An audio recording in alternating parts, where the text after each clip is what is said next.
Hello, Tim. Hey, how you doing? How are you? Not so bad.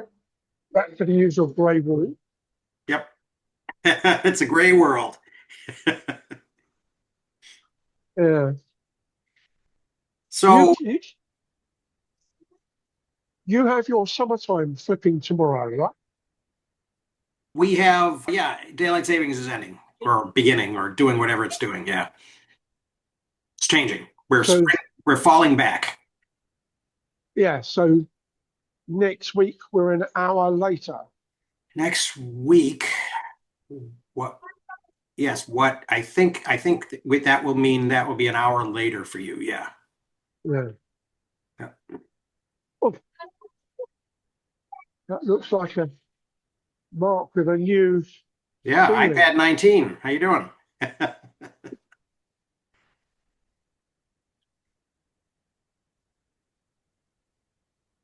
It's got a worse AI camera Well, than you have. it actually asked me today whether I wanted to do the auto tracking thing. I didn't know what that feature was called, and so when it asked me today, I said no. So hopefully it won't do that anymore. A friend who is very IT orientated turned out he'd slid a little mechanical Hmm. over on his laptop and then decided it was a camera bug and took like an hour to figure that out. Hmm. And it's like, yeah, yeah, you software guys, you need to remember the mechanical world still exists. Right. Exactly. Is it going to be a software or hardware control?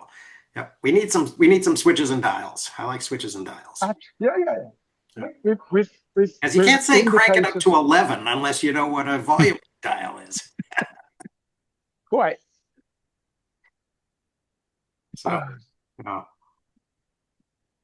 So I have been working feverishly on getting my Substack stuff onto this web vault, and I'm really kind of happy with the way it's going. Hmm. I think I think it's actually going to be more, valuable to anybody who actually is interested in, the shit that I have to say. I think it will be more valuable to be able to kind of see the connections between things and see the way things link in the graph and follow the links in the Obsidian Hmm. Publish instance. I just made a video this morning, which I'll drop on Monday, a really short one, just about looking at the graph that I see as I'm developing the thing, and some of the things, and actually part of it is in a way, a subtle way of me griping about what isn't available in Obsidian Publish's graph because it's just this Hmm. monochrome, it's just kind of this gray and white monochrome thing, which is not as useful as it could be if they enabled color.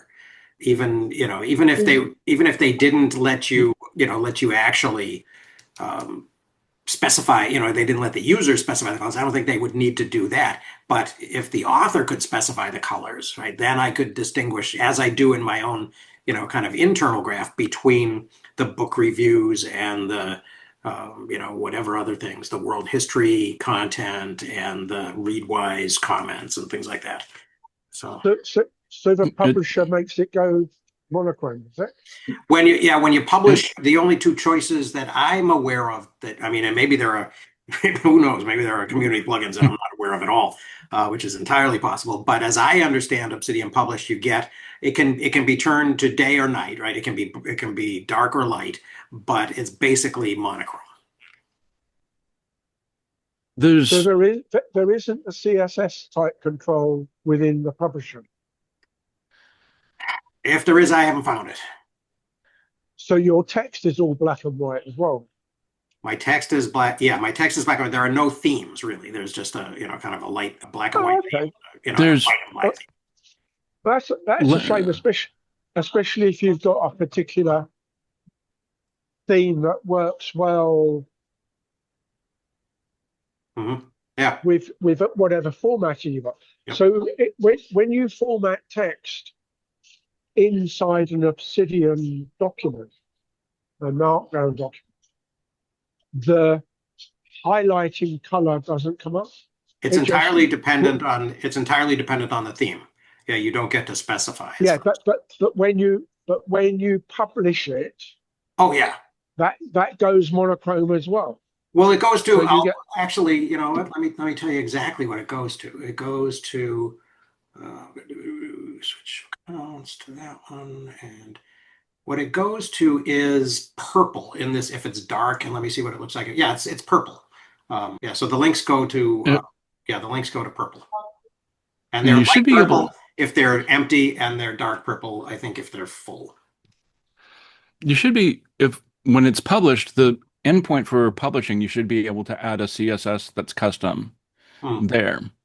And I know quite a few folks who have been doing Obsidian and publish or using Obsidian to 11T and then taking the graphs out that way and sort of having that becomes their front end CMS with the static pages and so forth. But it has all the cross links and it gives them more control over the graph. Mhm. yeah, Um, and when I said highlights, I didn't mean the square bracket highlights. I mean, you've actually swiped a piece of text and said in text format, highlight that. So you've Oh yeah, got a yeah, double yeah. it. Yep, you can. Yeah, so you can. Yeah, so the yeah, so yes, you can. You can do yeah, you can do the formatting options for the size. You know, the hashtag space thing, or you can do the star thing for italicizing and all of that. Yeah, mhm. all of that markdown control still works. But what I'm getting to is you might well have chosen at an extreme, say, every time I've got somebody's name, I'm going to highlight it in green. And every time I've got a concept or a principle or something, I'm going to highlight that in yellow. You can do that within a markdown, but if you publish it, what I'm saying is, does that go black and white? I think so, but I'm not sure because I haven't tried that. Uh, Well, because obviously, if the CSS stuff disappears where it's a color structure, uh-huh. then Yeah. Yeah. So what then it looks like, then actually I can then you've probably got share. Let me just see if I Yeah. can share the you've whole. got an old Or style can you drop a printing line. link down? Yeah. So yes, actually I was waiting to see. Now, can you guys see my screen? Nope. All right. How about uh, content only? Yeah, that would be good. Share it. Hold shift. Apparently it doesn't want me to share that.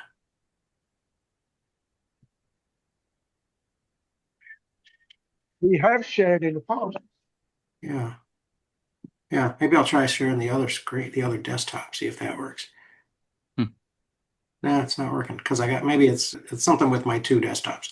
Um, oh, shift to select two desktops. Just want one. I get a notification sharing's not turned on when I click on the share button. Um, that is probably because you're not host though. Let me. Yeah. Wait a minute. That was I have to open the system settings and I have to let Zoom have access. New computer. Sorry.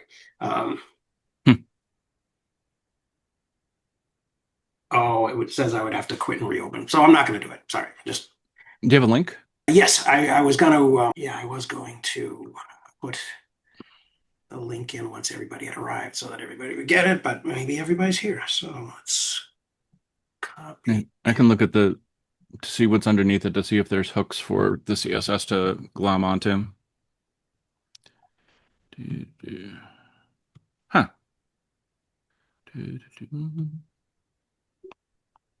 Oh, that's just a random page, I guess. Yeah, that's not the welcome page, but I yeah, thought it that's works. yeah. And, Oh, you can do huh. Oh, come on. Wrap. Yeah, I never page inspect. I don't. It's been too long since I've done It, it coding. yeah, this I was one of the folks on the web standards project that worked with browser companies and then the tool developers to Mhm, follow the web standards and started doing that in like 2003. Got pulled into it mhm, and used to be a heavy part of my work mm, and still hang out with folks that do this heavily cool. just to keep me entertained. Just keep your hand in. Yeah.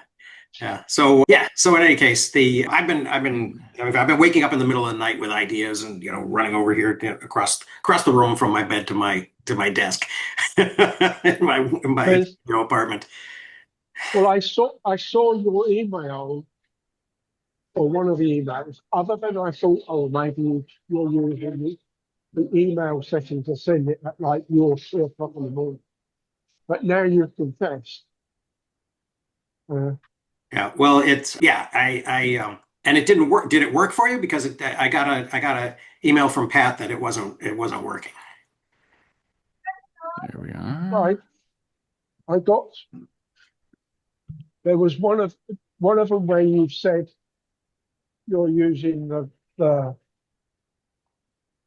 the Substack items, but you're offering it for free via the Substack app that only works if you use the app, and the app only works on your phone.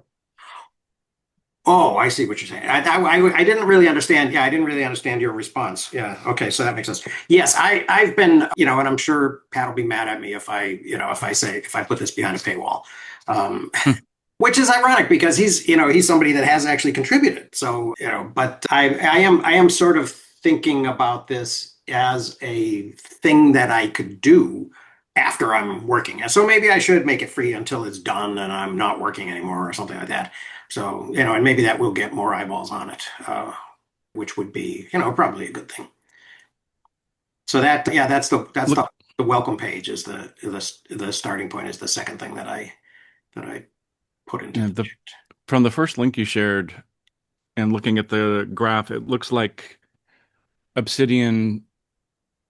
So there's CSS that's capable and it creates the graph elements with SVGs, but it doesn't give you the capability to change color. There's no CSS hook, Yeah. and there's nothing with the CSV, so it's picking up something from source and bringing that along. Mhm. But most everything else that's in there, it gives you all the hooks, the IDs and classes, so you Mhm. could modify it however you wish. Yeah.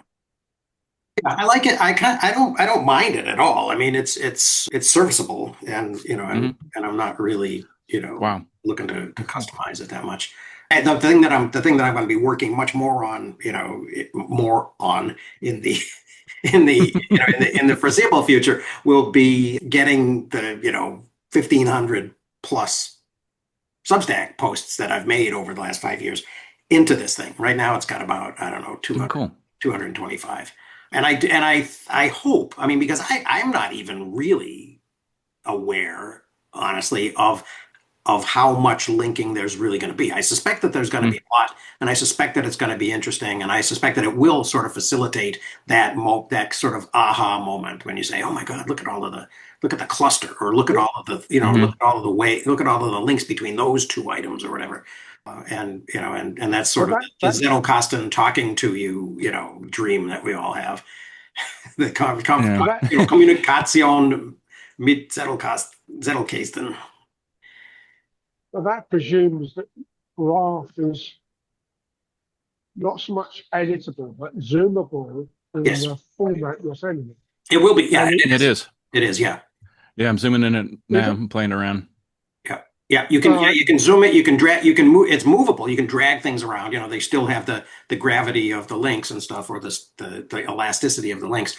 What you can't do also, as far as I know, is you can't do a local graph, and you can't see, you can't say, oh, I want to see, 2 degrees of separation from, a particular node or something like that, which is something that I always sort of remember and then I always forget to do in my regular work in Hmm. Obsidian. But that would be useful too. But in any case, so we've got a a lot of ground to cover if we care to cover this ground. We were sort of in the middle, sort of middle to the end of part three or part two with fair Yep. trade, right? And there were all of these, and then there were several. I thought the fair trade one was okay, and then there were several that I thought were just sort of really literature reviews that didn't really strike me as being that interesting. So like, Yeah. okay, and so I highlighted all the names, Marx and Durkheim, Yeah. Maus, and it's like, okay, now you've expressed the lineage. Do you have anything relevant and original to Yeah. say in those later ones? But the fair trade one, there are a lot of kind of sort of specific strategies. I was thinking, oh, there's a dozen recommendations here, and then when I read them, it was sort of like, eh. Yeah. Yeah. Fair trade and informal economy, I thought were both good, and there was interlinks between them. And Mhm. um, in like the fair trade sort of was setting up sort of a foundation for informal economy. Mhm. And there's a lot of sort of back and forth and just, and then also it also, Non-crime informal economy. yeah, I think it was plural economy. So like the first two essays were like interesting setups for informal economy. And like with fair trade, just sort of having, you're dealing with, you know, colonial, post-colonial, um foreign lands. And then in those countries, the economies are not mirroring sort of um, the old term of first world economies, Right. but how And the things work are, inevitability.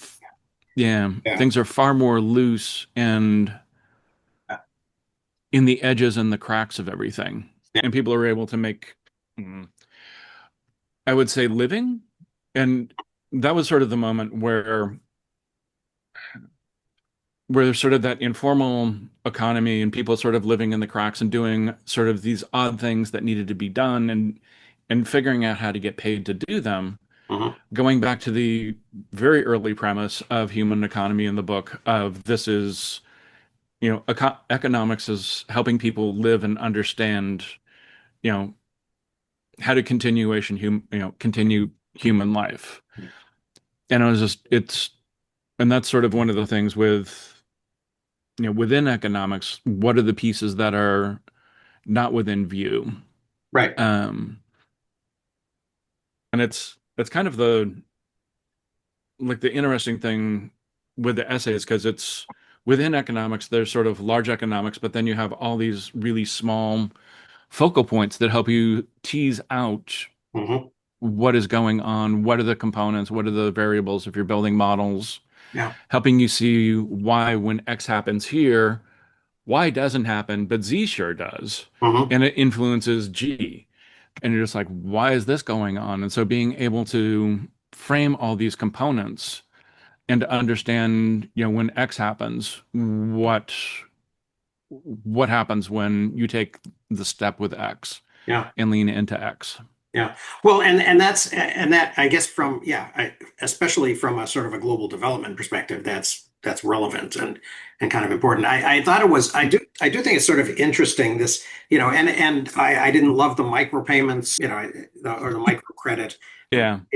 chapter because I thought it was way too, sort of brief and surface level. Yeah. But I Yep. mean, calling attention to the fact that micropayments are another one of those, or microcredit is another one of those areas in which it's not inevitable that the developing world will develop at the size and scale and Yeah. and velocity of the quote unquote first world. Yeah. So yeah, so I think that's a useful reminder, and especially if we assume that these things came out in the decade before the book was actually published, it was probably Yeah. relatively kind of timely. That whole informal economy, and gangs of New York thing was interesting too. I thought that was kind of interesting that the author went directly to fiction, to Oliver Twist Yeah. and gangs of New York, and said, well, these are ways that it's been sort of understood in the past. Well, the parallel thing that thought of when reading that was a UK friend of mine decided when he went and decided to move to Europe. He ended up in not quite Basque Spain, but close, and sort of up in the hills in terms of whatever that big religious walk is on the north coast.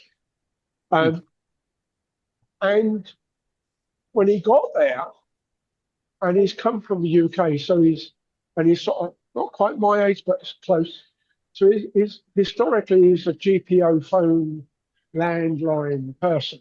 Mm-hmm. They don't have phones there because the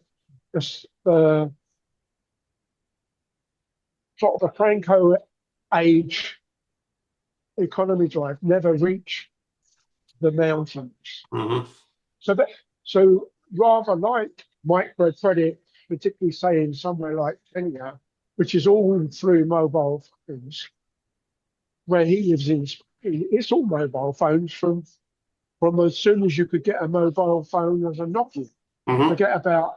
Forget about having a landline. Therefore, you've got access to TV, access to down a cable. Right. So they're still on broadcast TV, or was last time I spoke to them.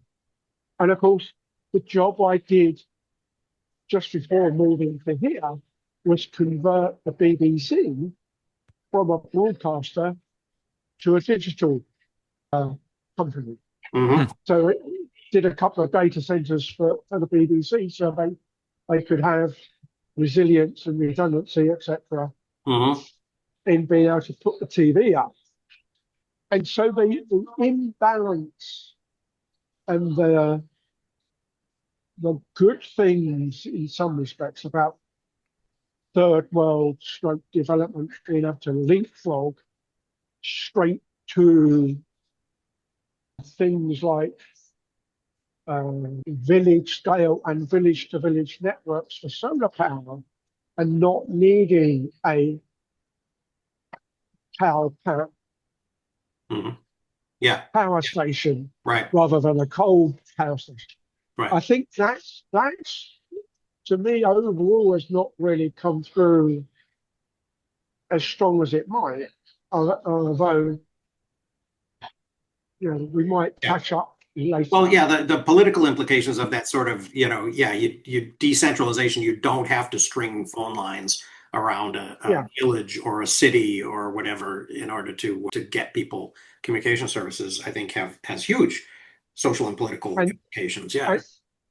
And then there's obviously And it's a metaphor. how much can you do knowing what the technology is elsewhere?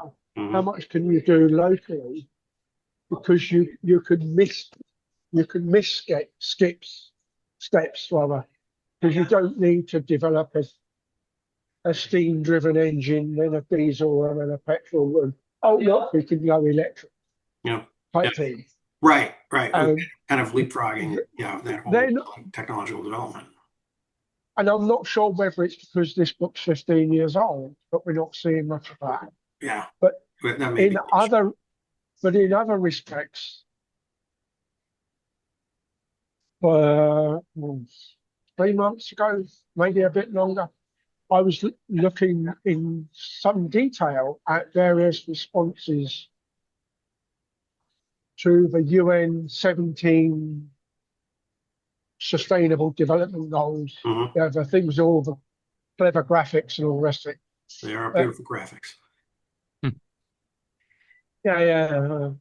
were a lot of effort was elements. I don't know that they were beautiful, but they were certainly eye-catching, I thought. But even Apple's logo over time is relatively eye-catching. And those commendable and sort of moral, political type corporate responsibility things, mm-hmm. they are they seem to be resulting in a lot of people finding a way out of having to do something by saying, I'm trying to do that, but this one's stopping me. So they're the overlappingness of many of them is allowing people to sidestep responsibility. And that didn't seem to come through in part two, that Mhm. like the informal and the microcredit elements Yeah. and Well, even and then within there is that. What did you think about that corporate social responsibility, chapter 15? yeah, but but Yeah. but that again is looking at CSR, looking at it with blinkers, whereas how is it not now speaking about evolution from all of the fair trade type stuff, as in we're a big company, but we won't tread on the feet of the fair trade people. Right. Therefore, can we slide that into our CSR? And it's things, I mean, the other one that came up when I was looking at the UN stuff was things like coffee and chocolate, Yeah. which are very fair trade often, but not always. Hmm. And yet you've got people like Cadbury's and Bourneville, either two big UK chocolate people, Mm. that when they started were building the garden cities for their employees. So you had wide roads, you had verge type plantings to make sure there's always trees about, and gardens, hence the name Garden Cities. Hmm. And all of those houses had internal sanitary rooms for toilets and stuff. So you don't have to go walk down the garden to your outside toilet and all that sort of stuff. Hot, Hmm. cold running water. All that stuff that was in the mid 1800s isn't seemingly being carried on, except you get the people like Bourneville and Cadbury's talking about what they do for local communities. And it's like, oh, we've donated X, Y, Z to the schools. And some of it has nothing to do with chocolate, but has everything to do with, oh, the school wants to have a wildlife hedge. So Hmm. we've helped plant the hedge. So you get all the score for the CSR, but it's not really directly, it's money from the company. It's not really what the company is about. And then you touch on things because of climate change. Is coffee and chocolate still going to be available in 20 years' time, 10 years? And there are odd bits and pieces where on the chocolate side, they're now making versions of chocolate that don't just use the chocolate bean, use the in enclosing fruit element of it, the apple flesh as opposed to the pit, Right. to add to the chocolate to make the chocolate go further. Mm. So all those things that came through when I was looking, Yeah. as I say, 3-4 Yeah. months. Yeah. None, it none would, of that's in here. None of that's in here, but it's probably just too new. well, and it would seem like Mm. after that, though, it also went, didn't it kind of go in the direction of sort of more generic, like ESG goals, right? Environmental, social, and whatever the Hmm. governance or whatever, and not as much specifically about the sustainability or of the practice or the social equity of the relationship. Now, all of this again is where we seem to be kind of in this world, that the assumptions in a lot of these articles and essays seem to be that we're in a world of large rich consumer bases like, the American, Starbucks, drinker, Hmm. and small local, you know, fair trade coffee producers. And that seems that kind of model seems to have been sort of assumed in a lot of these other cases too, of, I mean, even of, kind of the citizenship thing and the informal economy thing, I thought, which was interesting, but not, I didn't think, kind of complete, right? Uh, Yeah. I don't know. The And, moral economy one was interesting because they at least talked about E.P. Thompson. So I like mhm. that. There was one of the things I want to echo what Chris had mentioned last time was needing to go back and read Mouse. Yeah. Um, but the other is one of the pieces from grad school from a philosophy of public policy class I had, where we kept on running across Walzer. Mhm. And the works were never referenced. It was just Walzer. And Walzer says this. And we're like, why aren't we reading Walzer? And I'm like, and it was this sort of second tier, and like Walzer keeps on showing up in these essays as well, and there is no reference. It is just Walzer and a quote. And I'm like, this is just really bizarre. I'm like, I, Isn't that just you so much of this? Like wave the flag, and everyone know, says, yes, I know what you mean. yeah. And it's like, I kept on complaining in grad school. I'm like, who is Walzer? What is this? I'm like, But, if it's but woven throughout our core readings, why are we not like, why don't we have at least some focus Right. on Walzer? Spend a week on Walser, and then you'll know what you're talking about. Yeah. Yeah. Yeah, it did seem like this was a lot. I mean, there's a lot of kind of inside baseball element of this, Yeah. I mean, and that's why, some of them that I was less interested in, I did at least highlight okay, this is a lineage from, I mean, even the one that I liked, the social one, there was Hmm. clear, sort of direction, right? The moral economy. Okay, we had E.P. Thompson and James C. Scott. Hmm. They should really have used the middle initial, because there are other James Scotts that people would find that would be incorrect.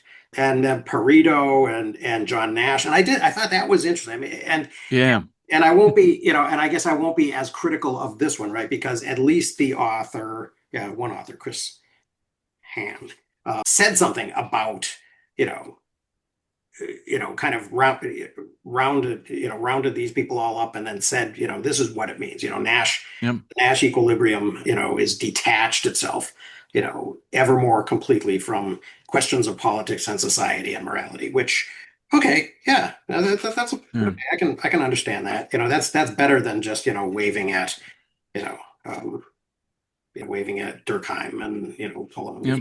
you know, all of that, because everybody assumes that, that we all read The Great Transformation and we all got exactly the same thing out of it. And, Yep. we understand why, it's being inserted at that point in the essay. Yep.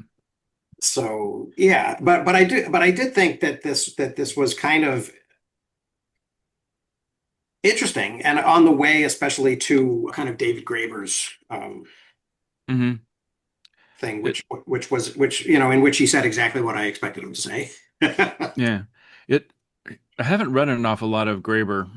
Um, and when I got to his essay, like structurally, I was like, crud, this is really good. Because some of these essays just kind of wander. Yeah. And it may be just that they're not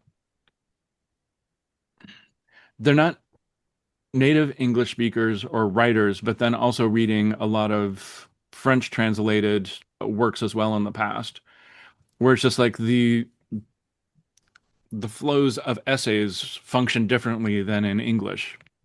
Or the Um, conference papers. yeah. And so it's just they'll sort of like weave a little bit and not sort of have structure. And Graeber is just very structured. Yeah. And I was like, this is nice and refreshing. Yes. Very much. but Very but much. but in that context, if you go back to our original book way back when, either Everything. one that he wrote, the Graeber book that he wrote not The long. Dawn? I think the dawn of everything. That Yeah, was the first Okay. book we talked about. but Yeah. yeah, Okay. Yeah. where ultimately he died before it got properly published. Right. Yeah. And one of the, and we've read several of his since, and it's the one book that is much more like all these other essays.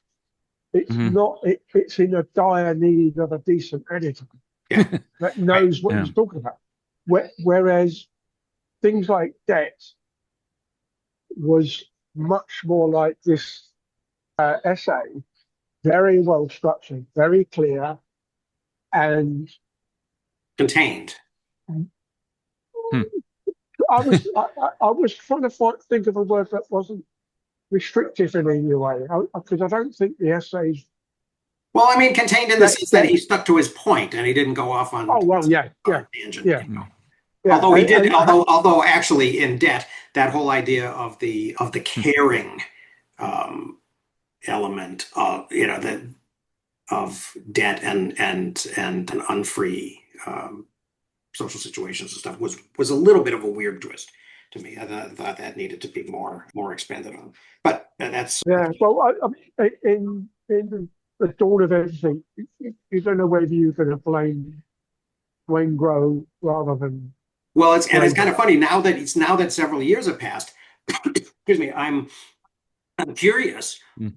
to I'd like to read something new of Wengrow now and see what because I've read a lot of Graeber stuff, and I hadn't read any Wengrow stuff, and then I've seen a bunch after promoting the book and after collaborating with Graeber, that he seems to be expressing this same understanding of the world that they talked Okay. about in the Dawn of Everything. And I'm wondering if something new is going to develop, Hmm. or if he's going to sort of revert to his original, kind of interpretation of it, or if that was actually it, and he and Graeber just happened to be that closely aligned, and that's why they were able to work Yeah. together.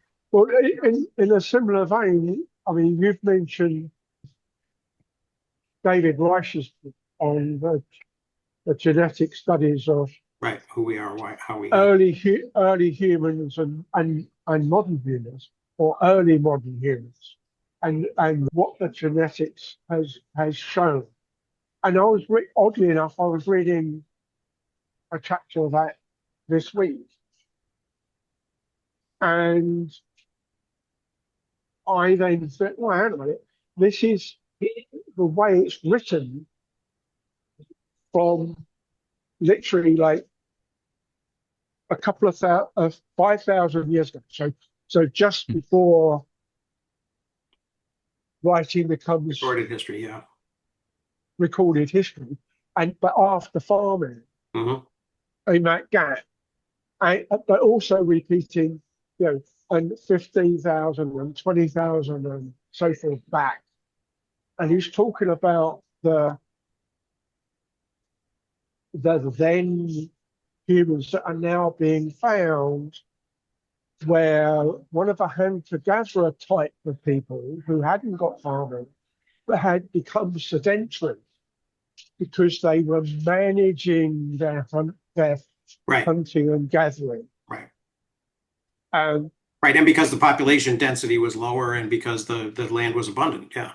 Mhm. yeah, but he was talking about it was likely that these Proto-Europeans were all on the North African coast, because the Sahara separated them from the true Africans that weren't interacting. Well, see, that's 12,000 years ago, it didn't. And that only really began again about 8,000 years ago.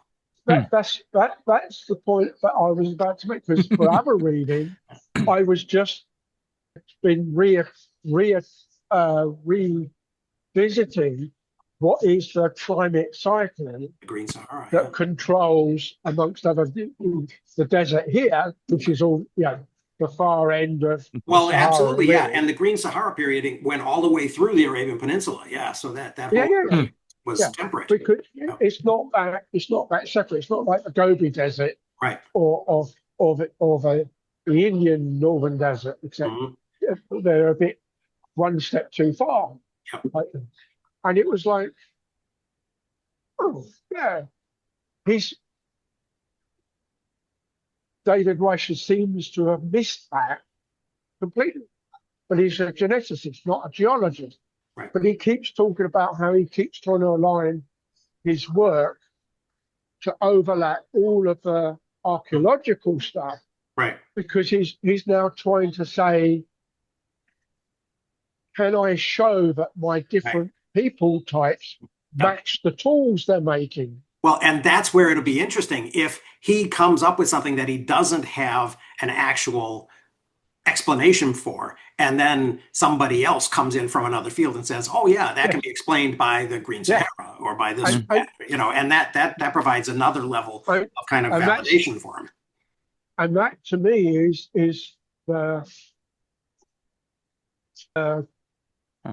semi not unique but good thing about this is they're economists, but they're not really. They're everything. Yeah. And they've got slight.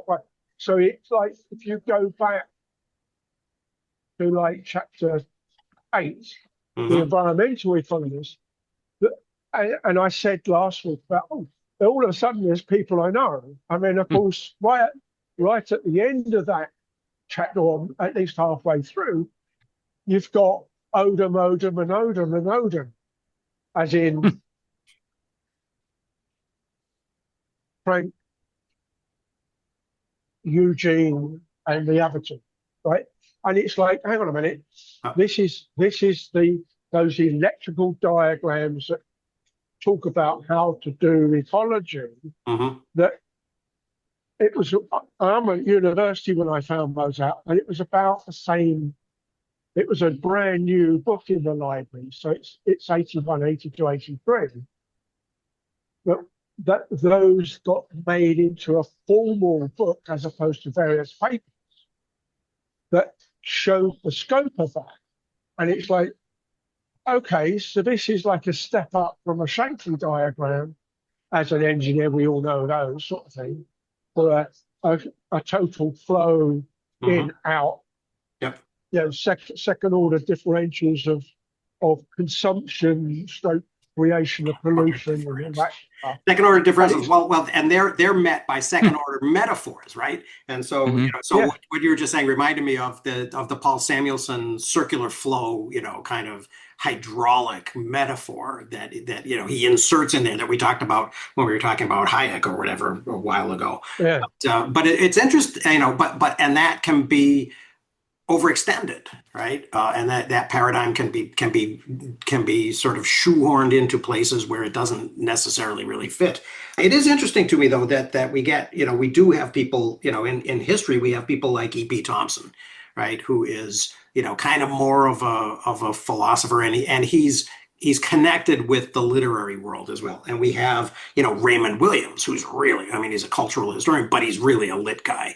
And we have, people like, even Hayden White, who's, writing is incomprehensible, but he is, he is a lit guy, he's talking about, kind of the structure of literary rhetoric and how that actually affects the stories that we can actually tell using words and story and and that sort of thing in history. So yeah, so so all of that is kind of really interesting, and I think and actually that's one of the things that I like about Graeber is that I think he was sort of, if not kind of immersed in that, at least vaguely aware of these things, and kind of able to sort of touch these things as he was writing an essay like this. I think this is a good essay because I think it's an essay that probably he imagined as having a wider audience than just the people sitting in the room at this conference. Yeah. So on that basis, then we really ought to pick out a Wayne Grove book for the next one. Yeah, if there is one. Let's see. I haven't bothered to try and open up the group vault to have a look while we're on. Oh, on the suggestions for next book? Yeah, I don't know. We got a ways to go with this. This is pretty dense. It's gonna, Yeah. But let me just see if Wengrove has. I think he's got something that is supposed to be coming out in the next 9 months to a year. Been Yeah. I don't think this one's going to take that long. He's no. got a slightly older one called What Makes Civilization, the Ancient Near East and the Future of the West, which is Hmm. about Mesopotamia and Egypt, which I'll probably read anyway, because that, I'll add that to whatever I get from there to my kind of understanding of that stuff. David Wengrow, The Origins of Monsters, Image and Cognition in the first age of mechanical reproduction. This looks like it's a lecture series. Um, And I think we've got the next one already framed out, which is the Empire of AI, the Karen Howe book. right, yeah, we do. Oh, there's another. Yeah, God, it's weird because this brings up a bunch of. Oh, and then there's some stuff in Spanish on on Hmm. archaic Egyptian archaeology. So yeah, he's been pretty prolific. Huh. Wow, lots of different translations of Dawn of Everything. It's been translated into a lot of languages. Yeah. Um, I but haven't I haven't read it, but I have it. And because all my friends were reading it and talking about it. And so I mhm, picked it up. And as I was reading the essay in the book that he had, it reminded me a lot, while it's incredibly well structured, it reminded me a lot of reading Montaigne, who mhm, had just wonderful, well structured essays, yeah, but a lot of the facts were wrong and didn't hold up. And I'm right, just like, right. Well, it's I just a love thought reading experiment. Montaigne. And it was just like, Right, right. I'm like, I'm Yeah. like, it was like one of But the strange things. I'm like, I just could not put stuff down because I'm like, this is really great, except I knew what was wrong in the essays, but the essays were so good in yeah, structure. yeah.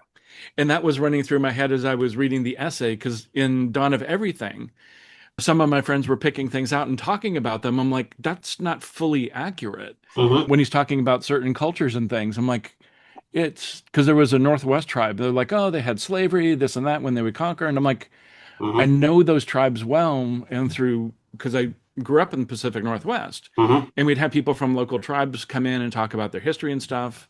And when one tribe would take over another tribe, there was like it was more of like indentured servitude. Well, yeah, And that's what I was wondering about. Yeah, is how is it and was it's a like, form of unfree because the claim that he made was like 25% of the people were unfree, right? yeah, but it's they would have you would essentially work your way out of doing whatever the labor was in 5 years, Hmm. and then you were free to stay in that community or go off and build your own community or whatever. Hmm. And so it's just, but you were no longer, if you were a leader of a tribe, you were no longer a leader. You could just sort of be one of the people, Hmm. going out and hunting or, working the fields or, Right. you know, So he was leaning a little It, too hard into that it schismogenesis was, thing. yeah, it was just sort of like, oh, it wasn't continual sort of slavery or just Mhm. sort of, you work your way out of this, Right. you know, and it's like you have a new role. You are no longer the leader of the tribe and you don't, control the direction of, where Right. the community is going. Right. But I'm like, once the 5 years are up and you sort of worked well within it, Hmm. you could do your own thing. Yeah, that would detract from his claim that adjacent tribes define themselves by not being the other. If you could Yeah, become, if you kind of become part of it, yeah, yeah. yeah. And so I was like, I mean, yeah, but that, oh, I guess in Montan's case, right, essay at the time, I mean, he was the first one to use that term, right, and yeah, it was just a walk. yeah, So where it took you was yep, not necessarily that wasn't the point. It was the journey, right? yep, I do think that Graeber comes. I mean, I highlighted this thing right at the end in his conclusion. Capitalism is one way yeah, of organizing communism. yeah. I highlighted it and underlined it, Yeah, and I was like, crud, that's like I want that next chapter to have that explained a little bit more because that really intrigued me. yeah, yeah. Well, and I think he does in God, I'm not sure if it's in the Dawn of Everything or if it's in. I think Hmm. he sort of touches on that, Huh. several times, and probably in that book of essays, the posthumous book that what's her name published, the one with the yellow cover. Um, that there, that idea that we behave economically differently at different levels, right? Hmm. There's the communist family, right? And then there's the maybe socialist clan, and then there's the democratic, village, and then there's the autocratic thing at the top, and yeah, and I think it's also interesting, because I've been sort of exploring, lately a little bit and trying to think about and trying to figure out how to explain capitalism in the context of, and what I'll be coming up on soon, I think will probably be, disaggregating capitalism from democracy, and Mhm. and socialism or communism from totalitarianism. And because I don't think that those, I think that especially at those different levels of scale, right, Yeah. you can see whole different things. And I think that's one of the things that was kind of interestingly not enough developed in these essays or articles that we've been reading, is sort of that question of, well, what do we mean, when we say this, and does this always go with this, and does this kind of, social relation go with this kind of economic relation? Hmm. You guys read Piketty Capital, yes? Yes. Okay. Yeah. That is one that is on my reading list. I don't It's know. on my reading stack. Tim, did we No, read Capital in the 21st Century, or did we read the shorter Piketty book? no, we read the shorter one on uh, poverty or the unequalness or whatever, Yeah. rather than the doorstep. Yeah. Doorsteps. We've been told The that doorstop book, yeah. the Graeber and Piketty, let's Renslow. see, what was it called?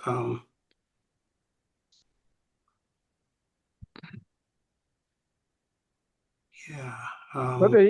But oddly enough, particularly being a Brit, and it's been October. October's a bad month for Brits. Oh yeah. Um, things like October in covers the time that we sent all the Poles back after World War II, because Oh. we didn't want Oh. to piss off Stalin, etc. Oh, well, we're coming And up on the remember the 5th of November. well, there's more importantly 11/11/11 Yeah. stuff, and there's already been one person has commented in my social circle about that he's had to teach a 20-something how to wear a poppy properly. Hmm. Because obviously for November 11th, you're supposed to wear the poppy such that the leaf sticks out at 11 o'clock. Oh, really? And on the right side. Yeah. So this person to put it on the left and almost It's upside not down. 1 o'clock, yeah. Yeah. Yeah. Well, we actually still have a holiday, but we don't really know why. Yeah. Yeah. I've been in the UK for Veterans Day or Armistice Day, and like in early November, and seeing all the poppies, and I'm like, oh, that's really cool. And like people are, sell them as, they'll take donations and give them, and they heard my American accent and they're like, no, you don't get one. I was like, I'm like, I understand, but okay, yeah. Well, you don't get one because, as normal, you turned up late. Late. Yeah, I would still like to commemorate, Yeah. and support. We brought the influenza, so give us some credit. Yeah. So, of course, back in the Brexit referendum period, it's what about all these Poles that have come over to do the various construction jobs? When I've been on construction sites, not just here, but back in the UK, where the site is bilingual in signage. Right. It's in English and Polish. Huh. Even because even where you were now? Now, where I work now, it's normally in English and Arabic. But Okay, yeah. My annoyance is that I can't tell whether the Arabic is actually Farsi or Urdu or actual Arabic, because it's the same script. Oh, wow. Whereas Whereas, of course, when I was working Pan Europe, I see the sign. Hmm. It's the same. It's the same alphabet Right. mostly, Yeah. except occasionally when it was also in Croat or something. And it and okay, because you haven't been around in that context. I was on one site, particularly in French-speaking Geneva, where the technological contractor was German-speaking Zurich-based and German. Hmm. Yet the electricians, the basic cable guys, were all Serbo-Croats, but their boss didn't speak Croat and was English. Hmm. Yet ultimately, my secondary client for that would, and I would visit. I would go to that project maybe once every 3 months, and he'd forget that I'm English, Mhm. and he'd speak, and it took him about 2 days to flip, and it in those 2 days I'd get the instructions or the commentary from him in either French, German, or Italian, Right. and the So what you and need, yet, what you needed was a lingua franca. well, And French and German are not that much of a problem, and quite Right. a lot of the technological words Right. I know what he's talking about, but I don't know actually what he's really saying. Hmm. But it's when I listen to him on the phone before he looks up and speaks to me, he's a Turkish Jew, so he speaks to his dad in Hebrew. He Hmm. speaks to his brother. He speaks to his brother in Turkish, and the secretary in Italian because she's Italian. Hmm. And and so the poor guy hasn't seen me for like 3 months, and I'm the only person he really has to speak to in English.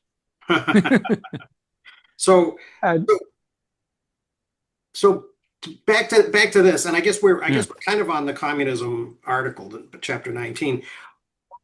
Do you think Graeber was trying to sort of disrupt the whole conference with this whole idea that he's sort of rejecting, he says, rejecting the totalizing framework and examining the everyday practice at every level of human life, which I guess in a way sort of supports the informal economy and the micro, credit micropayment and the, Hmm. and even the fair trade thing, right? But without the the totalizing nature of the theoretical discussion, with all of the names dropped at the right spots, Hmm. in the opening paragraphs that everybody else had done. It seemed to me like it was a little, it was maybe like a shot across their bow. Yeah. Were these all? yeah, I thought this was just like a collection of essays, not necessarily sort of conference material. But it seems like there's a few pieces in here that are sort of counterbalance and mm, alternate isn't co-adjacent ideas for um, there are no universals, Hmm. and where you don't have universals, just being able to account for sort of those adjacent commonalities. Yeah. And this sort of pushes gaps, but then also fills them. Yeah. And if the splitting communism, the two pieces, and then the second part, the communism as a baseline sociality, I hadn't run across that Hmm. framing before. Hmm. I thought I think that it's, was really good. yeah, I think that's one of his big contributions. Yeah. And I did like that. I did like some of the historical things that he drops in. I think he does a good job. Yeah. I mean, the church fathers and St. Basil on page 201, the Diggers in England and the Anabaptists in Germany. And Yeah. then actually, he dropped in on 203, he dropped in this Charles Nordhoff's famous study, The Communistic Societies of the United States, published in Yeah. 1875, which I haven't read, so I'm going to have to go find. Hmm. Yeah. So thank you, David. what was I'm I going mean, to this was the other thing. I might have missed it, but I don't think so because none of this so far has really picked up on inclusion and exclusion that echoed through Europe after things like Black Death, which gave Mhm. us a pay rise for all the Right. general peasants. Yeah. But then, the serfdom type political reality Mhm. got flipped, and so everybody had to go to the city or the town to get employment Mhm. because you got turfed off the enclosed land, Right. and that's popping up more often in British politics at the moment because there's been a few instances where the landowner, particularly on paper, has decided he wants to flex his muscles a bit and try and reduce the subsequent traditional and legal access to land, Mm. such that one of the people that owns a big chunk of Dartmoor was trying to change the not so much the freedom to the footpath, but the freedom to be there overnight and camp out, Mhm. Mm-hmm. such that you've got to do a 30-mile walk. You can't do it in two lots of 15 because you can't camp. Wow. Type thing. Yep. And that's subsequently got overturned Mhm. legally, but I don't know how far or if there's been a Well, and proper it would seem like appeal. Okay. it would be important to sort of kind of continue in that sort of political conversation in the present about, the footpaths. Well, maybe people don't care about the footpaths, but but to understand, the slippery slope that it is on, that leads to the next thing and the next thing and the next thing. One of the things that I thought was interesting about, as I've been sort of pondering how I'm going to describe, property rights and things like that is, I had sort of, and I think I talked about it last week, that whole usus fructus abusus, kind of thing that derived from Rome that was worked out by the Italians in the 12th and 13th century.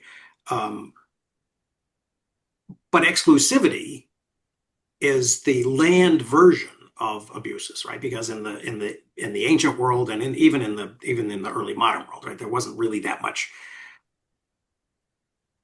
destruction of land, kind of complete, such large externalities that it was going to render things, sort of permanently bad. So it was much more, it seemed like, about exclusion. And and enclosure is an element is enclosure is an example of that, but also, just sort of the fencing And and the land contracts that colonists, Anglo-European colonists, especially like in the Connecticut River Valley in the really early days, as they were moving from Long Island Sound up, town and town and town, but Hartford, Springfield, Greenfield, and each one of them began as like a fur trading post, but then they developed, and they expanded and they did land deals with the natives. And initially, the early ones had all of these provisions in them that provided for native people to cross the land and to even camp on the land and even to hunt on the land, seasonally, or fish on the Connecticut River and things like that. And then those things were increasingly ignored as the balance of power shifted. And then once the balance of power had completely shifted, then they weren't even included in the land deed. yeah, there was somebody that I was reading and watching relatively recently that was filling in the gaps. One of the people I read years ago is a guy called Richard Maybe, whose original claim to fame was he did the food for free. So all of a sudden, all of us townies knew how to pick blackberries and go harvest mushrooms. Mhm. But he was going through the whole catalogue of the 100 or so plus plants that are common across the UK. Mm. And he did a book whose the common ground was the title, and this came out very late 70s or maybe very early 80s, and was a add-on to the likes of the various people that had previously spoken about sociological changes from not just enclosure, but industrialization, etc., on farming and therefore the landscape. So maybe we went through in some details, but I don't recall when I read it that I actually joined up a lot of those details Mhm. and fully recognized now that we're rewilding, there are a number of people trying to undo that. And of course, the UK obviously industrialized farm relatively early. And so we all love our hedgerows. And the hedgerows, of course, came from the enclosure. Mhm. And so we've got those as very narrow wildlife corridors for the dormouse and the birds. And then, of course, originally there would have been a variety of crops, and within one small field, there would probably be a monocrop, Mhm. but maybe not. And of course, you go back to pre-Black Death or just immediately after the Black Death, and everybody has its common land, and we all got a strip, literally Right. a strip. So on my strip, I'm going to do potatoes. On your strip, you're going to do carrots, and on Mhm. Thomas's strip, he's going to do onions. So Mhm. even though there's one field with some boundary rocks and stuff that is not pasture, maybe Mhm. you've got a mixture. Yeah. In spite of what Leviticus said, and um, that's now, in some respects, they're beginning to undo those hedgerows, or at least the visible effect of those hedgerows, by rewilding and just enclosing it tighter to stop the rabbits and the deer and stuff eating all the seedlings.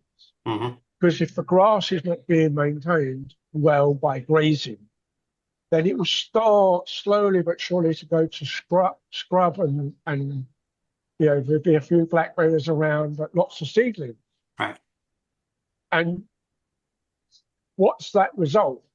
And somebody was doing like a walk and describing there's that bit of a spinning, as we would call it, as a small copse. There's a crop taken from that. So you get all your broomsticks and you get all the Right.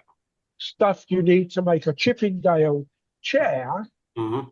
except the seat, maybe, because you're going to bodge all the legs and the joining up pieces and the back. So you've got that crop, you've got that firewood coming through, and of course, firewood's now not necessarily gone, but it's now being regulated a bit Mhm. because of all the actual particle pollution as opposed to the carbon dioxide, which is in a fast cycle.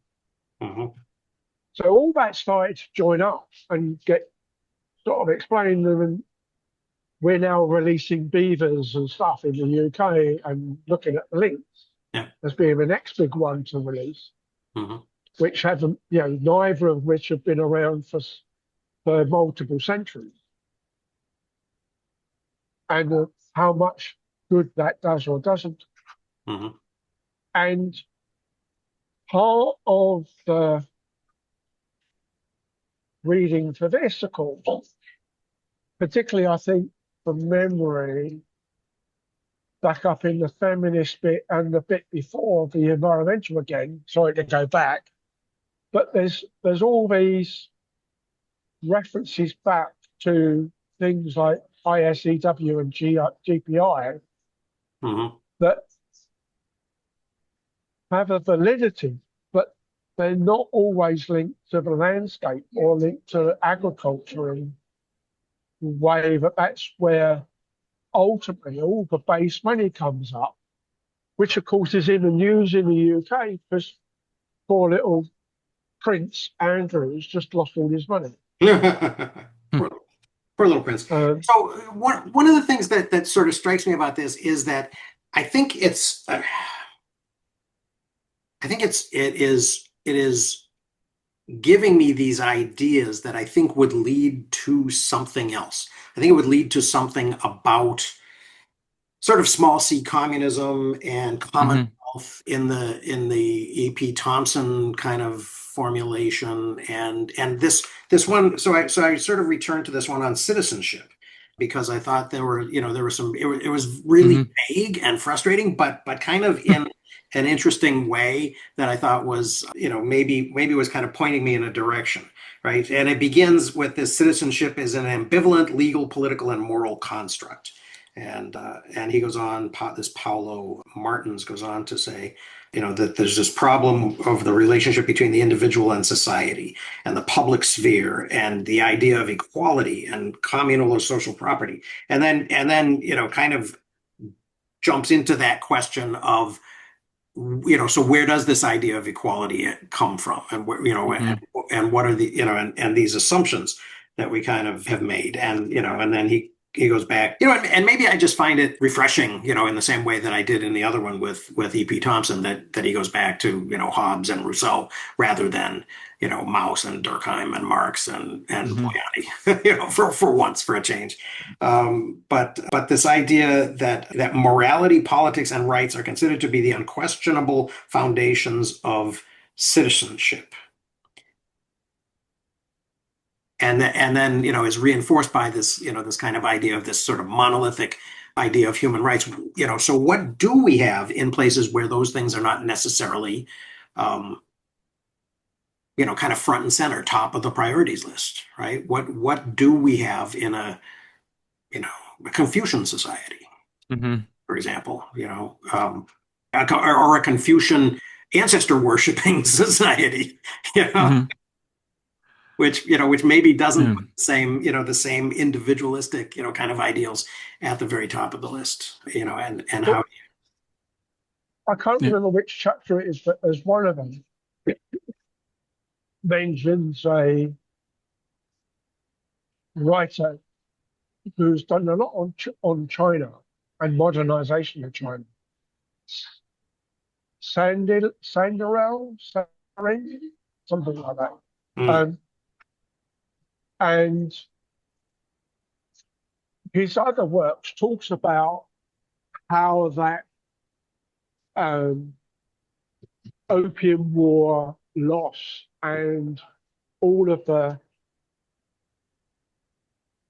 uh, all of the Western plus Japan, because Japan by then was considered a Western power, having beat the crap out of Russia twice. Um, rapidly modernizing. having their having their um, access to chunks of China and trade of China, and therefore the Chinese uh,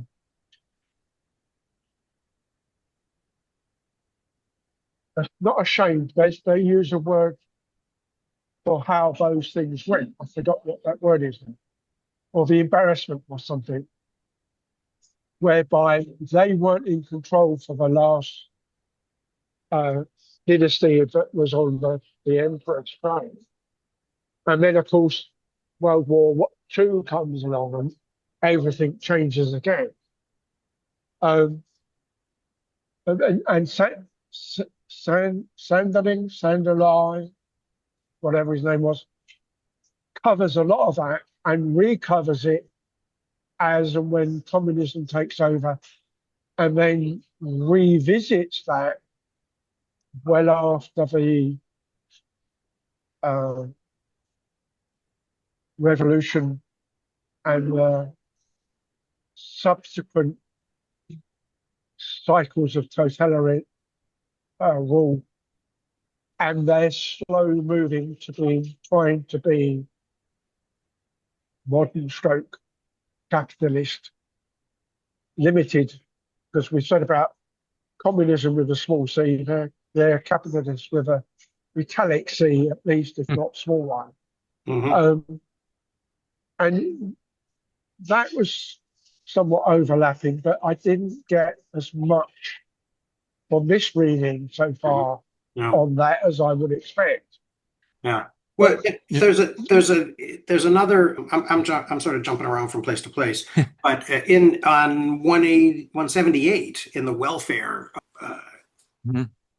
article, there's a German word, which I think is, if I'm reading it correctly, Wobler-Gesellschaft. Wobler-Gesellschaft. Because Wobler-Gesellschaft. So this is the well-being society.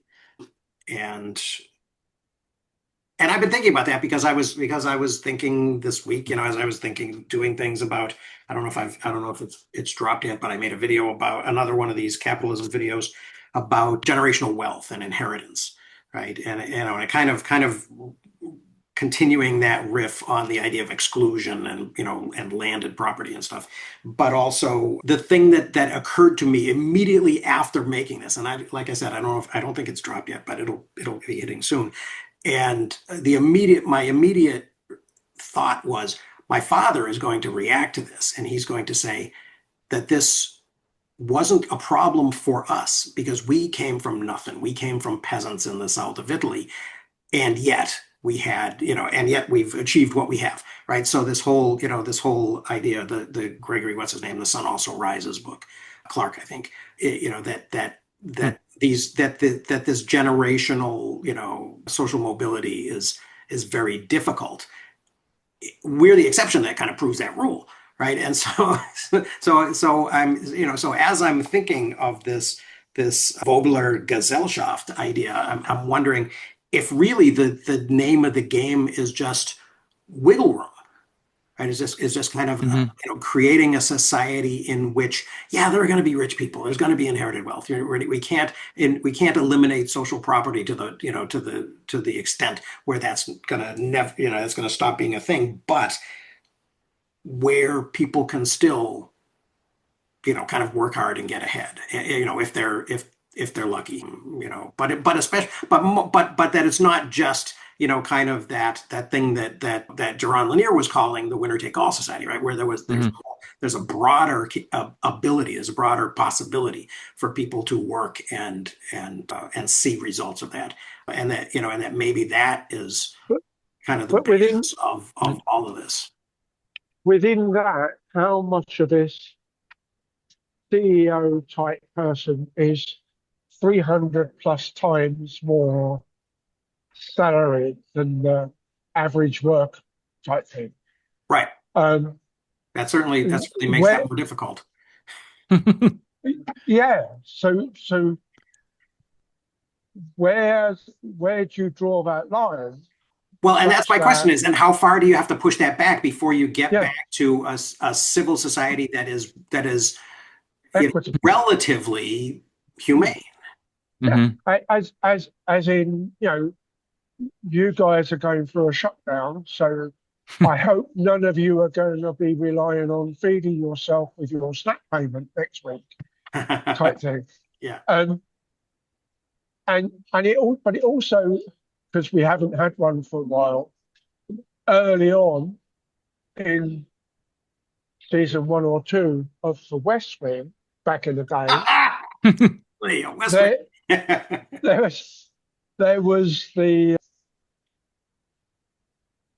why are the black caucus of the Democratic Party voting against the inheritance tax? And eventually, I can't remember who it is that says, well, the first millionaires, the first black millionaires are going to be coming out of out of this generation. Mhm. Oh yeah, so we're taking away 10% of our money, and they're against.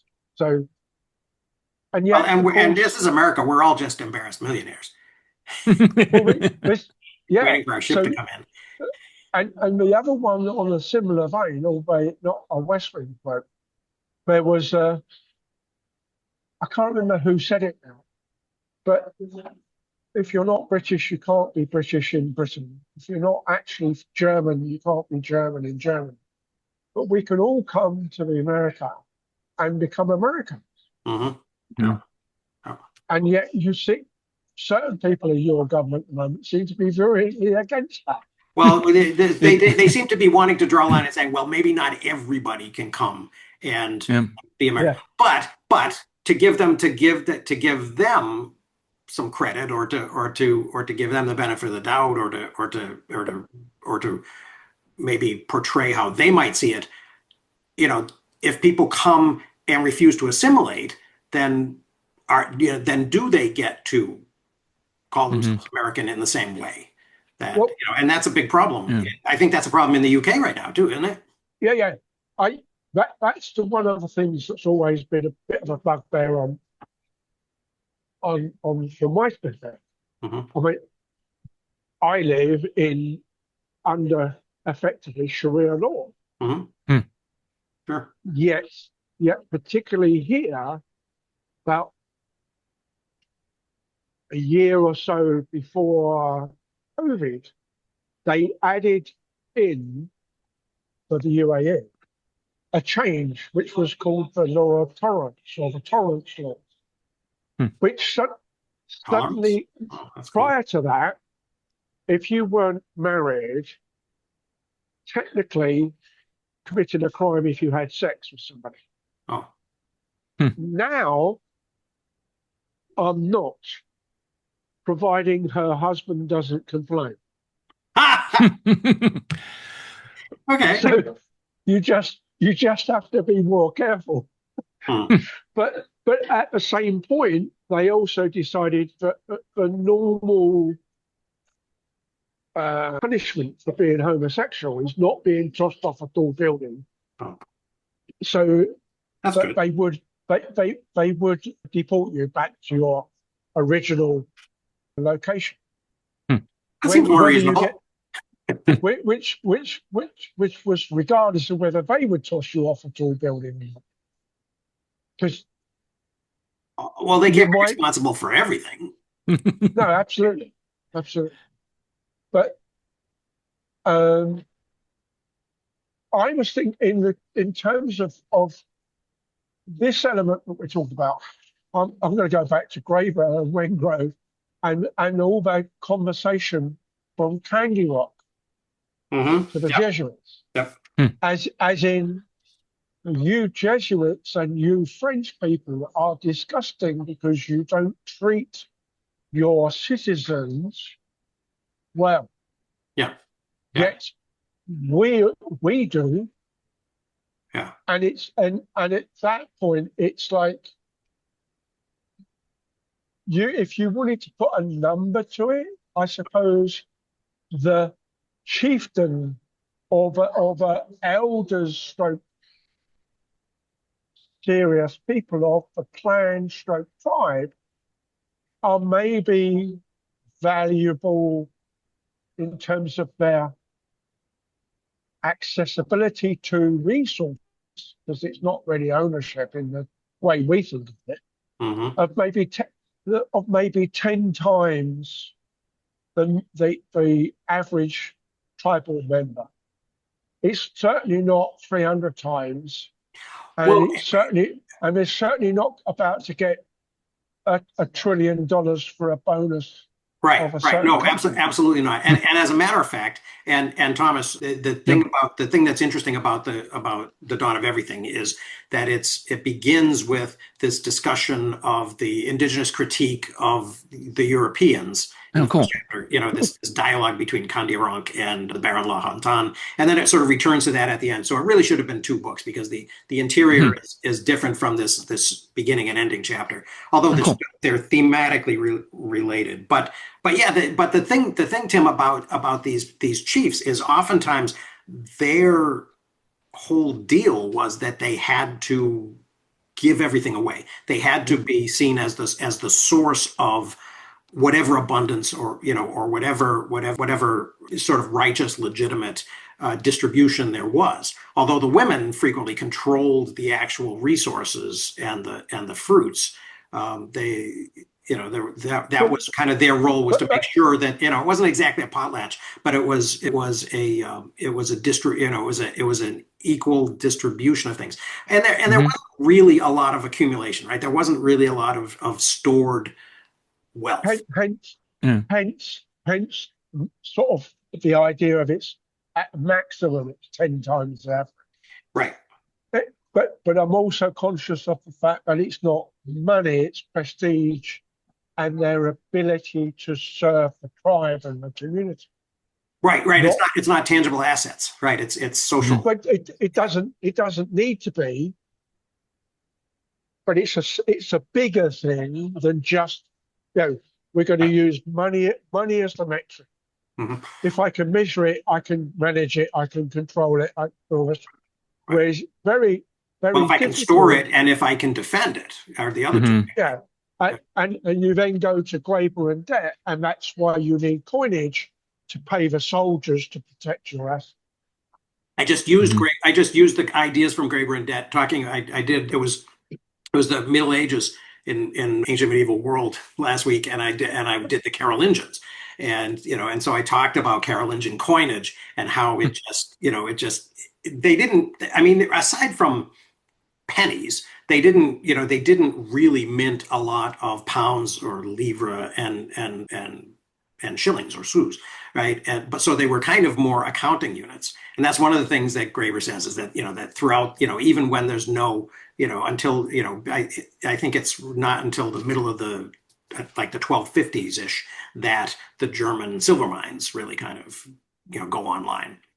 So there isn't a lot of coinage. There isn't a lot of currency circulating around, but they're still using these denominations and this idea of money in their credit and debt and account book, and rents and taxes and all of those things. But one of the things that this calls attention to really is the difference between income and wealth. Yeah. And we don't often talk about that. I mean, even Piketty had some kind of trouble peeling those things apart.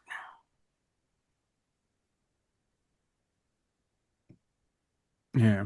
And that is something that I think that the muckrakers of the first Gilded Age 100 years ago were very much better at. People like Ferdinand Lundberg were very much able to say, okay, this is the inertial effect of these inherited fortunes of people like the Rockefellers and the oddball money thing through coinage that I was going to think of as a quirky example was the ransom required from England to get Richard I released. It was a small number, something like 10,000 marks, except a mark was like several pounds. Yeah. Well, yeah, and I didn't climb the hill, but I went to Dürnstein in Austria, to the place where he was actually imprisoned. When I had been up the top of the hill to the ruin when I was a kid, but my father and my sister and I, we went there. We went to the parking lot. We looked up the hill and we said, "Nah, we're not going to walk up there." Well, I suppose the similar one, but not quite, was in my 20s. I decided I would go to the top of the British Lion that's at Waterloo just to see how badly Napoleon did. He was terrible. Compared to what you see in his first and second coalition period, third and fourth coalition period, when the coalition Europeans were against Napoleon as opposed to the French revolutionaries. And you've got things like Napoleon setting the Russians up for defeat at Austerlitz and cannon firing over the frozen river lake. As in, I know this ground because I was here before type thing. Mm. And it then turns out, of course, if you read Wellington's writings, he was there at that Waterloo 2 years before. Oh, so it's all about familiarity with the terrain. Yeah, Yeah, yeah, yeah. I've always wanted to go up the fire tower, but I think I'm too old for that now. I want to come back to something you brought up, Dan, from citizenship. Hmm. Because you had asked a question just that I had started thinking about as I was reading it. Um, and then I hit the Chatterjee. There's a Chatterjee quote or alludes to it. We're talking about societies on page 163, societies subject to colonization, such as India, Hmm. sort of making it sound like, oh, it's their fault because they're just, subject to being colonized. And that just completely threw me. Um, but the piece that you brought up was just sort of like coming from a different understanding. I was thinking of sort of Japan and citizenship because if you're not Japanese, you can really not be a citizen. And just sort of part of it is sort of comes out of like Shinto religion and just sort of everything natural and everything is interrelated. And if you're not from here, you can't be here. Hmm. And that sort of was starting to resonate. And then I hit the Chatterjee thing and like forgot all about it. Mm. But just having that different perspective of understanding existence, who we are, our right, relative rights to be somewhere and be called something or be a part of something. Hmm. Japan was sticking out, and Japan has, population cratering going on. Right. But Japan is also an island Right. or an archipelago, right? Yep. Where India wasn't. Right. Yep. So India maybe was more prone to have this Yeah. idea of what a nation is sort of Yeah. imposed on them kind of from the outside. Although they had Yeah. they had empires, right? The Mughals Yeah. you Yeah. know, were pretty successful. I mean, there were still Yeah. princely states pretty much the Yeah. whole time. Yeah. I wasn't tying the So two together. I was just thrown by the Chatterjee piece as I was thinking, Yeah. as I was reading through. I'm like, I wonder if they're going to get to a non sort of Western thinking of Mhm. land and belonging. Right. Right. Well, And but that's then yeah, and then I hit and the that's an Chatterjee interesting. we piece, and I'm like, say that just sidetracked it. And I'm like, Yeah. wait, Right. what? Yeah. we say Japan as the island archipelago, the same way as the UK. Yeah. Mm, And and I I sometimes wonder how how big or how small an island you have to be homogeneous, because otherwise you could turn around and say Africa's a big fucking island, Mm. whereas Yeah. obviously Australia would be viewed Hmm. because they have obviously the same issues as North and South America do with indigenous population, and it's the biggest island, right? Hmm. Whereas New Zealand, who were Continents. conquered, colonized at about the same time, have very much less internal variation. Whereas you've got a whole different set of biomes and tribes and ages of people. And even if you go back to David Reich again, when did people get to Australia? Well, several times in not Yeah. just Maybe once. 65,000 years ago. Yeah. Yeah. Yeah. So, and it's at what point, and then of course with the UK, and the same way as somebody was saying about the way the English language evolved, Laura Hmm. said, and it's all the foreigners that kept coming over and invading. Being part Welsh in that context, I'm more original than most. mm. But So are you really indigenous if you're part of the Yamnaya Yeah. wiping out of all of the people who built Stonehenge. Yeah. Yeah, it's according Absolutely. where. Yeah. So how far back does indigeneity go? Well, and that's the interesting thing about Europe too, right? Is so on what basis do we group ourselves, right? And call ourselves nations? Is it on the basis of language or religion or some type of Well, ethnicity that but that we but believe that we but, share? but as you and I particularly have spoken of several times in the past over whichever book we talk about, we end up with, you know, that treaty that started off before Spain was Spain, but ended up with Spain and Portugal Sort of see us. Yeah. having the line on a map, literally like the international date line almost, Right. eastwards Portugal, westwards Spain, or whichever way around. But you Right. keep what you've got already. Hmm. Well, that's what Which the was, Portuguese wanted Africa. They wanted, yeah, all of that, and they they wanted wanted the, that route around the bottom of Africa, sure. But then we also, we're also, sort of in going back to what Graeber begins with this sort of totalizing, generalization stuff that we need to avoid, right? When we say excuse me, when we say citizenship, we generally mean everybody, right? But that's not necessarily true, right? In Hmm. Greece, well, I mean, keep, there, only a small minority of the classical Athenians were citizens, right? And, Hmm. and so who's included and who's excluded, well, it's the even same. in a It's nation, the same here. It's the same here. Yeah, I'm a resident, but I'm not a citizen. right? Hmm. You know? And within the limited democracy that exists here, they do it all through a clan connection and a tribal connection, Hmm. all the way up to the actual councils. There's no real parliament in that Right, context. But there's 9 million odd people here, right, right.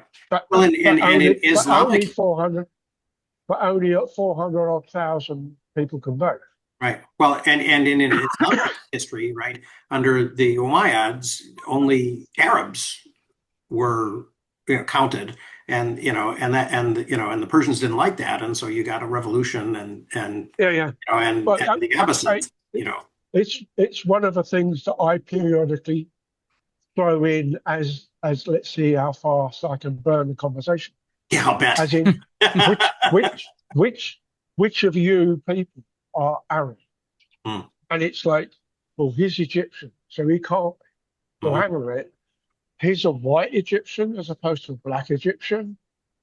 Does that not count? And one of my friends comes from Djibouti as a modern country. Mhm. So I asked them, do you consider yourself to be Arab? I know you're Muslim, but so is that Indonesian person over there. Sure. Yeah. But are you Arab? And they answer yes if there's not many Arabs about, but they don't answer yes if there's an Emirati about or a Saudi or a Kuwaiti about, they don't answer script. But if the Arab people that they see are Syrian or a push Turkish even, they'll turn around and say, oh, Mhm. Mhm. you know, Well, and it matters a lot whether you're talking inside or outside, right? I mean, to the West, all Chinese are the same. yeah, Hmm. You know, yeah, there's but only one ethnicity in China, the Han. yeah, Okay, maybe there's Uyghurs, but it's the Han and the Uyghurs, right? Yeah, that's it. but then a good proportion of the Chinese that I know well are all boat people. They're all Hannan. Mhm. They're not they're not Han Chinese. They're from Hannan Island. Mhm. Yep. Right. Well, and there were indigenous people, and there were the Hakka who were very, powerful in the 19th century, right? Yeah, The but Hakka were sort of behind the but the but Civil again, War, right? The Taiping yeah, Rebellion. but again, that's when what you want is the map of China, and you see it do this, Yes. Yes. Well, and right? that's, as I've been doing, it's kind of funny because when I was teaching just modern world history, I would always say, China, the empire begins at 221 BCE and, it's an unbroken thing until 1911, right? When Sun Yat-sen does his thing. And now that I'm doing ancient and medieval, I'm seeing these periods of chaos. And I just came. I mean, the what was it called? The An Lushan Rebellion in the between 754 and 763 Hmm. killed like 36 million people. And it's right in the middle of the Tang, right? So you have this period of great prosperity and culture and everything in the early Tang, and then you have this rebellion for 5, 7 years or whatever, and then they sort of hobble along for another really almost I guess 50, a couple But of but generations, 50, 60 years but until about as 807. with But and we don't recognize all of that chaos and all of that crazy stuff that happens, and we complain, and I always thought it was funny that we complain about, the American Civil War, killed a couple million people. The Taiping yeah, Rebellion happened at the same but time and killed, 30 million. yeah, and it's like, seeing you haven't quite figured out 11/11 yet. Yeah. And you guys being late, yet it's clear that the Soviet Union won the Second World War. Oh, and Europe it certainly did. Yeah. Mhm. Yeah. Yeah. At the cost of 25 million, which Yeah, was still fewer than Stalin killed. but but it's also there was I can't remember who it is, but there's one of the guys keeps doing like little 5 minute snippets on On YouTube, you mean? the yeah, doing 5 minute snippets on like the economics and or the strategy for World War II. And Hmm. one of the things he did one on the final capitulation of Japan, and it's like Japan had 5 things go badly wrong, and like number 4 was Soviet Union declared war, Oh, and it's absolutely. like Absolutely. And and liberated it's like Manchuria. Yeah. yeah, Yeah. yeah, and it's like the Japanese are down so squished and so few uh, viable troops at that point that were on the home island because that was all that was left.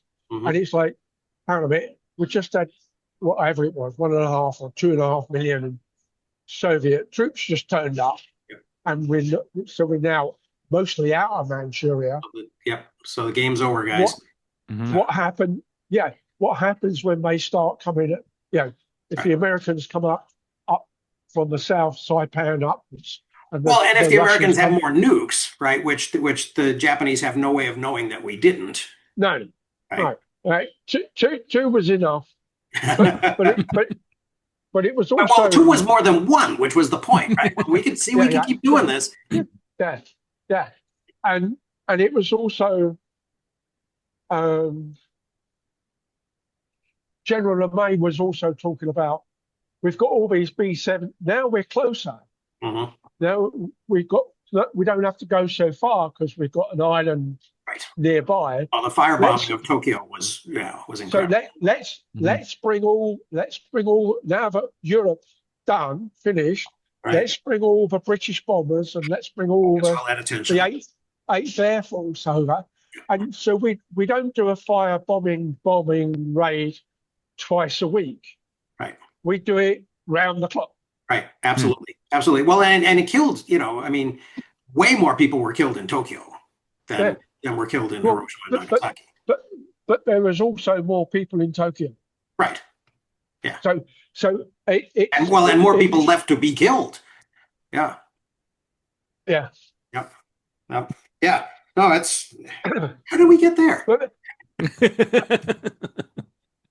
it, Nationalism? so, Is that how, well, kind of how we did it? in much the same way as we were saying about the China Empire contracted and expanded, Mhm. and we also touched on the various leaps and bounds of the Arab process. Hmm.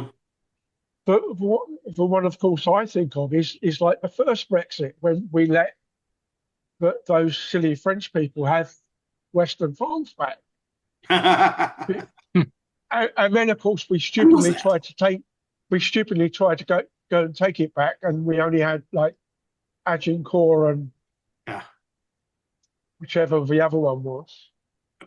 yeah, yeah. I've forgotten. Um, Agincourt was the one with the longbows, right? Yeah, the Mhm. second one with the longbows. They were about 50, 60 years apart or Mm. whatever. And it was almost identical battle, just different ground. Mm. Yeah. So Well, that idea of Cressy oh, is what I oh, was right, thinking. right, Chrissy, yeah. Yeah. So that idea of who is and Yeah. what is And what is a nation and who's included, right? And yes, certainly and certainly after the Norman conquest, when when the entire court is speaking French all the time, and Mm. and and these people aren't and these people who we now think of as being one thing were actually really something quite different. else. Yeah, I was also last week doing the Vikings, right? And kind of the Mm. way that the Vikings spread out, into the Rus. And I didn't realize that Rus just means rowers. So they were Mm. they were rowing their shallow draft longships into these rivers, right? The Volkhov and the Neva And and they were but then they were coming up against they were coming up against these tribes, but they were also they were going to Byzantium, right? And becoming Christians, and so that whole yeah, plus Sicily, of course, and most of southern Italy. right. Well, and the Normans are Vikings too, yeah, and and York, and yeah, and Iceland and Greenland and Vinland, yes. Well, but for Thomas, of course, Mhm. Iceland and Greenland, I have trouble with the visual of that. Huh. What's that? Oh, because Well, Greenland is Iceland is green and Yes. Greenland is white. white, yes. Yes. Yep. Yeah. But Yep. but oddly enough, Greenland and the scientists researching Greenland's glaciers are all on their off days out planting trees. Hmm. Hmm. Oddly enough. And as are people in Iceland trying to stabilize their volcanic deserts Right. to Yeah. stop the dust, Yeah. amongst Yeah. other things. Yeah. It's interesting. What was it? Apparently Frisia was one of the first places that when the Vikings started settling, right? Yeah. That kind of they took over Frisia, and they took over, of course, Northumbria, and it became Jorvik. And yeah, interesting kind of not a nation, right? Viking wasn't a nationality; it was kind of an occupation. Yeah. Yeah. So, anyways, but this whole idea of belonging and I think is an interesting takeaway from this week, and also kind of the scale, the thing that Graeber was saying about the scale at which we think of these systems, because we always think, we're always thinking of these systems at a national level, and we're always equating the economic with the political, and so it would be useful to kind of back away from that a little bit, like he says.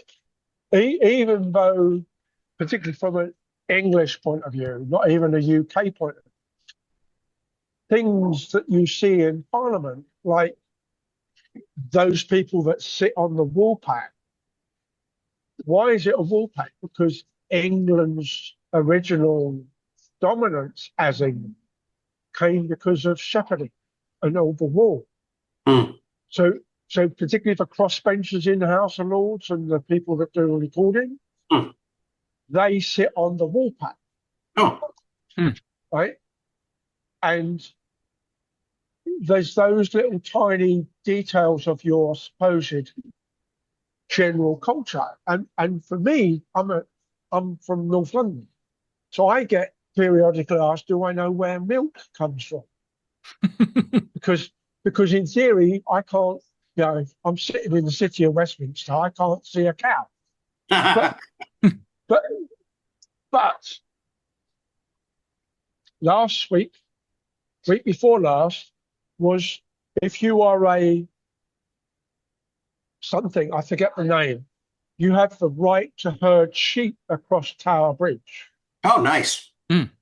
So they did the pushing of, took about 10 sheep across Tower Bridge. That whole ancient London, city of London, Queen, the king can't enter. All of that old tradition is so fascinating. So when he got married to Diana, he got married in St Paul's, which is in the city. He had to ask permission.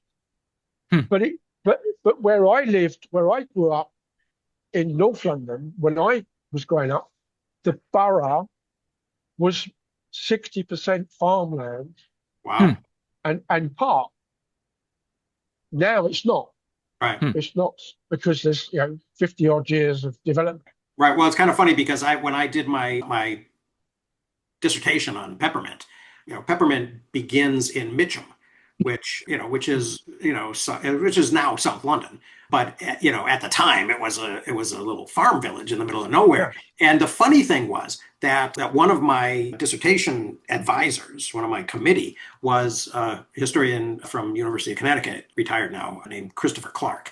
And he's a historian of early Republic America, but he's an Englishman. And he was from Mitcham. And so he said, "Oh, I remember Mitcham when it was just a little place in the middle." Yeah. But it's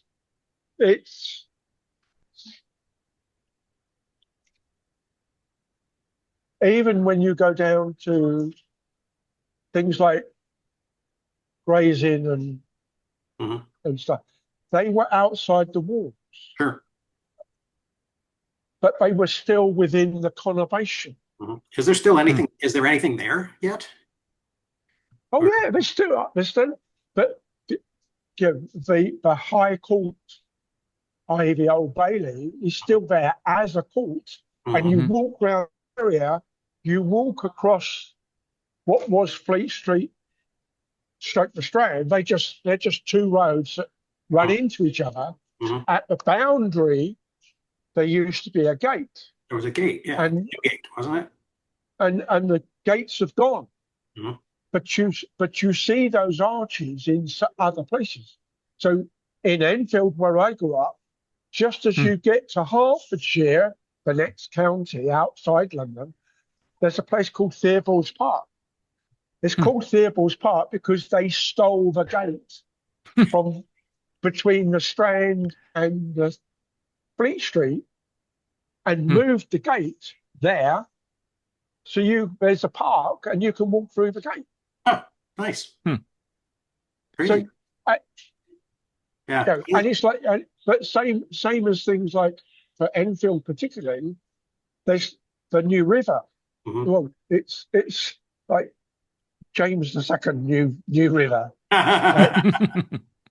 and so it brought fresh water from Hertfordshire right into the what was then North London. Since we're well off topic now, I will ask you, because I've been meaning over time to ask you, and I've never gotten around to it. Is it possible to walk London anymore? I mean, if I went as a tourist and I wanted to see some of these places, would it be possible? Is it safe to do, and is it possible? Yeah. Well, quite at the extreme, several of my friends now do what is a recognised walk. That is, you walk the nearest footpath, maybe not a paved path, but it might be a countryside path that follows the M25. That's a 600-mile walk. Well, I'm talking about London itself. Yeah. But I mean, when I go, there used to be. I mean, there was a book that I used to have. It was Walks in London, and it talked about all of these, all of the things, and go see this, and then the next block you'll see this and that sort of thing. When I go back, half the time I don't bother with a car because I know I'm going to be based in London, and I just walk. Cool. Yeah. And or and you'll get the bus and the tube. Right. Right. If it's a little bit further, but you can still walk, particularly classic like us, as you go to, say, like Euston Square or Warren Street, which is at the north of Tottenham Court Road.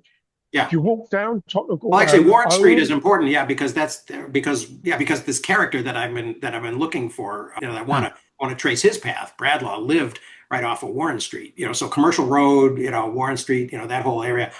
And he used to walk down to the city every day to work as a clerk in an office. But the best walk in that context, you walk down Tottenham Court Road, which used to be where all the audio shops and then became the computer shops and camera shops. Mm-hmm. Then you cross over Oxford Street and you're in Charing Cross Road, even though you haven't changed direction. And every other shop down there is a new bookshop or a second-hand bookshop. Okay. All right. All the way at the other end of that Charing Cross Road, before it gets to Charing Cross, is Trafalgar Square. Okay. Mm-hmm. So you're at the art end of the museums. You either therefore go back west into Westminster to go to things like the Science and the Natural History Museum, or you go east to the side of the City of London to go to the British Museum. Mm-hmm. Okay. With history. Right. And I want which I do want to do, and I also want to go to the Bishopsgate Institute because there's a lot. Well, yeah. If you get to the British Museum, just keep going around the corner. Mm-hmm. All right. Yeah. And in that context, the true city itself, is only a physical square mile, give or take. Yeah. So you can walk the boundary of that in a morning. Yeah. You just go the Tower of London at one end, and at the other end, you're at the Fleet Street Strand boundary, which is literally around the corner from Trafalgar Square. Wow. Mm-hmm. Oh. All right. So you can, in an hour or less, you can walk 3, if not 4, tube stop distances within the centre, at least. And even if you walk up to Regent's Park, you're still not really out of the hour to walk 4 stops. It's not until you get back to Enfield where the stops are like 3 miles apart. Yeah. All right. Cool. Or all the way out to Wimbledon. I'll start thinking more seriously about that then. Yeah. I've been there when the tube has been on strike. So just an awful lot of walking or like trying to take the bus, everything just comes to a standstill. But it's like everywhere is, easily walkable and fairly safe to walk. Cool. So and have an awful lot of friends who have moved back to London after coming to the US for a while. And most of them were working in tech, and their jobs, the more interesting jobs were in the US, and those kind of disappeared and they have gone back. Right. Cool. Good. So good. It's good. It's nice. All right. Good. And fun. And then I'll start making some plans about that then. So part 4. Part 4, which is the beyond market and state. So let's see where beyond market and state takes us. NGOs, social capital. Ooh, it's very speculative. All right. And social community participation. I'm kind of curious where that heads. Yeah. Right. Yeah. The whole think globally, act locally thing. Yeah. Maybe. We'll see. Maybe. And then there's also like digital community participation. And well, that's what I was thinking about when you said your friends, had moved back. It's like, well, yeah, of course. Now they can probably, if they wanted to stay in tech, they could probably be much more virtual. Yeah. So, yeah. Cool. All right. Well, thanks. This was fun. Yeah. Have a good one. Thank you. Okay. You too. Thanks.